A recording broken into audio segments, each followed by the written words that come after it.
teachers. They are very powerful. They're an underappreciated job, especially when they have a super cool past. Like, here's these two. Byleth, the mercenary turned professor at Greg Mock Monastery, and Obi Wan Kenobi, the Jedi Knight turned Jedi math turned trainer to Anakin Skywalker / Luke Skywalker from Star Wars. Here's Greg Mock, is a college / religious monastery where the three parts of the land form three factions. It's Golden Deer, Black Eagles, and the blue one. I do not know the blue one. Its name. Anyway, you would think that for a school of warriors, you'd have just as an experienced warrior being their teacher, but that isn't the case. When they got this mercenary for their teacher, being Byleth. Byleth is a mercenary who took up the family business. Was a mercenary who took up the family business. A mercenary. Byleth has many. So Byleth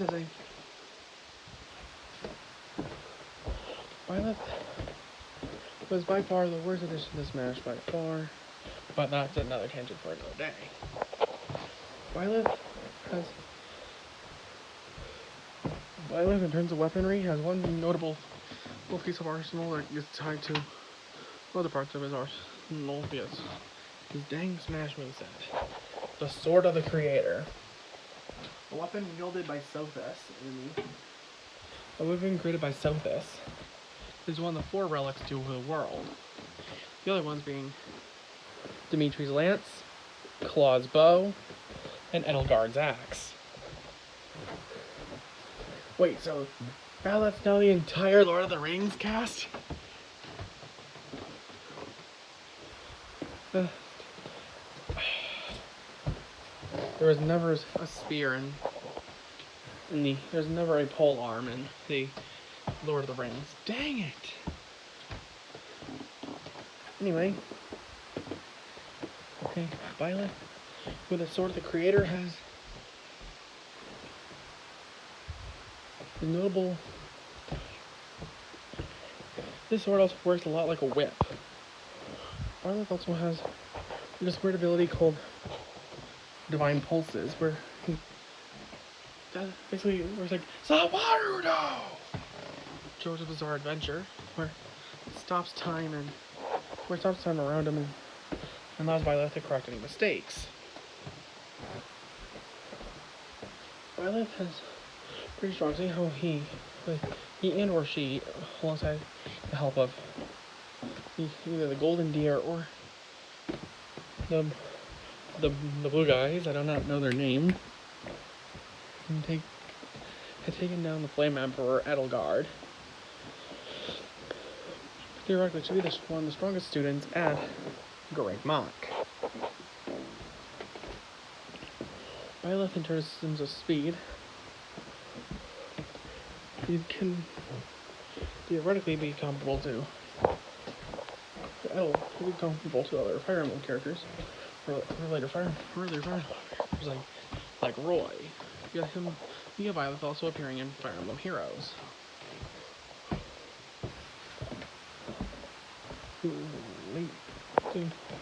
Light-based attacks. Well, things like being able to face.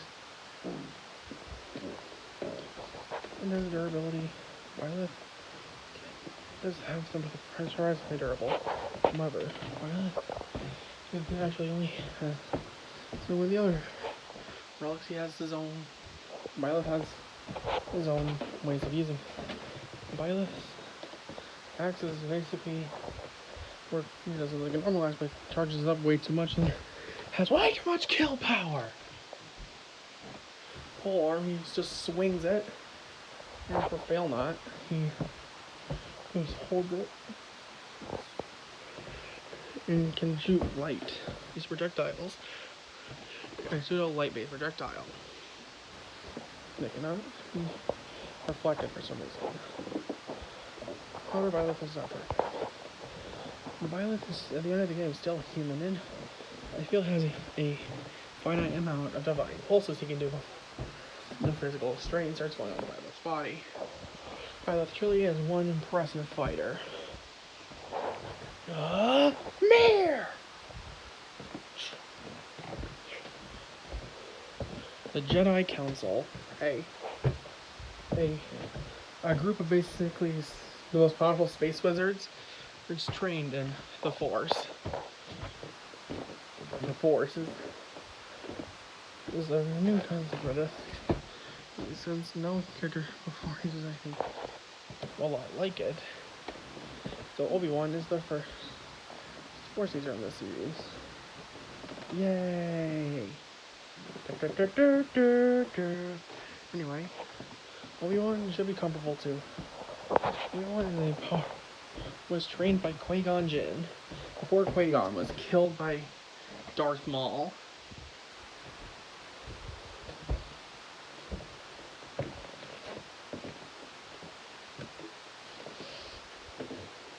Obi-Wan was a Jedi Knight at 12, and by the time he was 25, was a Jedi Master.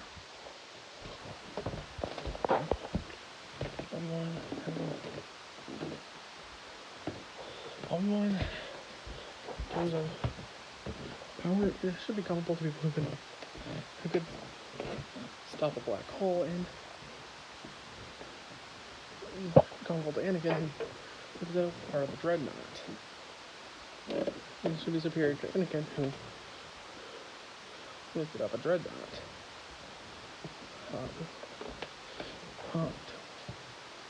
A Dreadnought from the Star Wars universe, and no one capable of destroying Colonel Grievous's armor. It was made specifically to survive Star Destroyer shots. Shots from the Star Destroyers. From Imperial Star Destroyers. In terms of speed, Obi-Wan, in terms of reaction, reacts down to the attosecond. Can react to the nanosecond.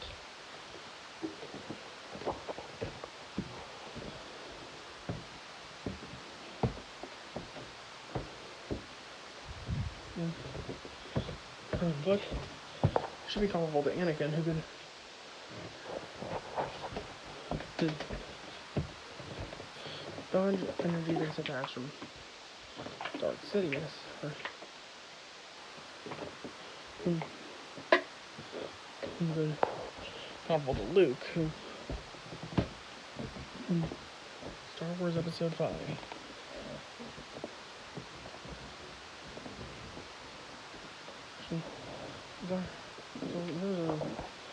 Speed near nanosecond reaction time. Down to the nanosecond reaction times, and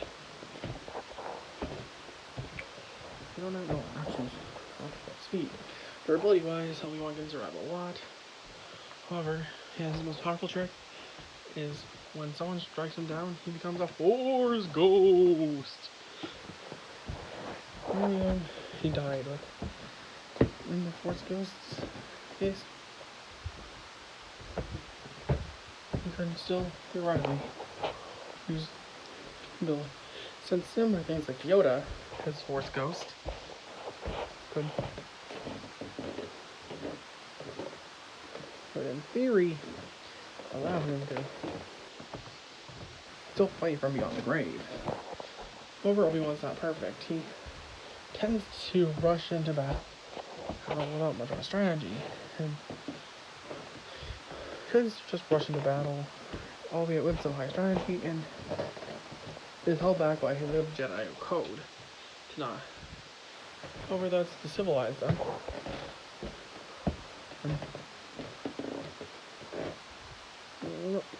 Let's do this.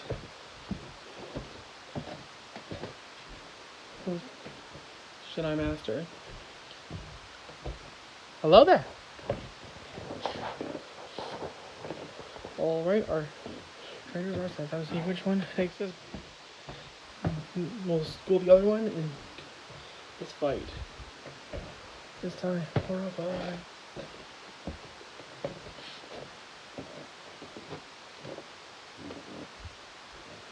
location, the Rigmok Monastery.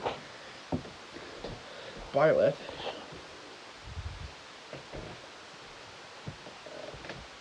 is shown taking a break.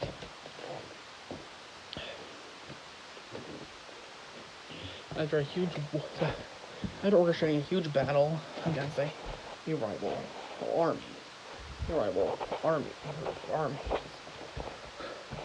And suddenly a TIE fighter, suddenly a X-Wing lands, crashing next to the Rigmok Monastery.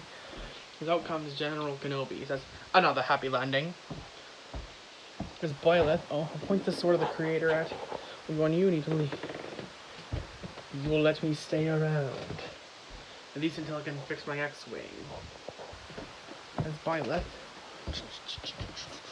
uses a divine pulse and reverses time back to Obi Wan.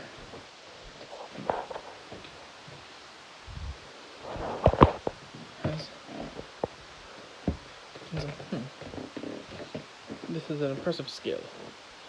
Kind of who really is the better. Okay, as Byleth says, "Stand down or face the wrath of the mercenary turned leader of this army." Oh, this will be interesting. The word fight appears as Obi Wan, and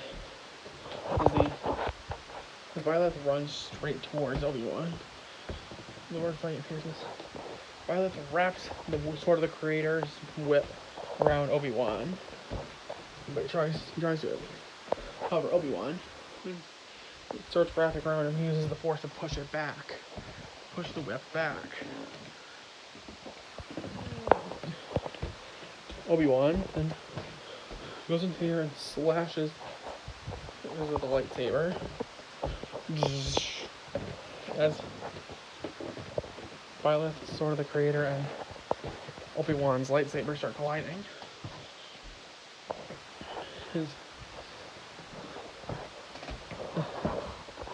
Suddenly, generating some. Byleth gets out Fail Not and prepares for a powerful light-based arrow strike. However, Obi Wan reflects it back at Byleth. Byleth dodges out of the way, then pulls out a mirror. Mirror! Obi Wan is completely out of the way. So uncivilized. Byleth has used Divine Pulse again. However, before he can do that, before the Divine will start, Obi Wan bisects Byleth with his lightsaber, cutting Byleth straight in half, and cutting Byleth's brain in half, preventing him from functioning anymore. Well, now we're done here. As he then fixes his X-Wing and goes home, goes back. KO! Oh my god, that was awesome! Both Byleth and Obi Wan were impressive fighters. However,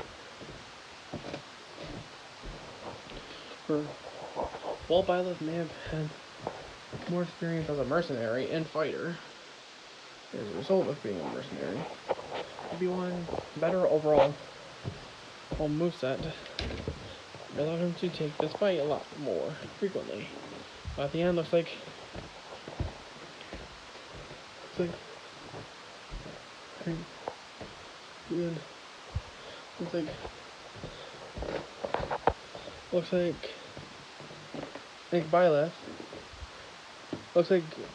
Byleth Kenobi win this battle. The winner is Obi Wan Kenobi.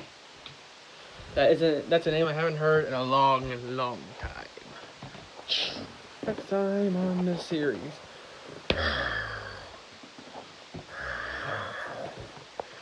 This battle is original versus inspiration as we pick Kongar from War of the Monsters against the gorilla that inspired him, King Kong.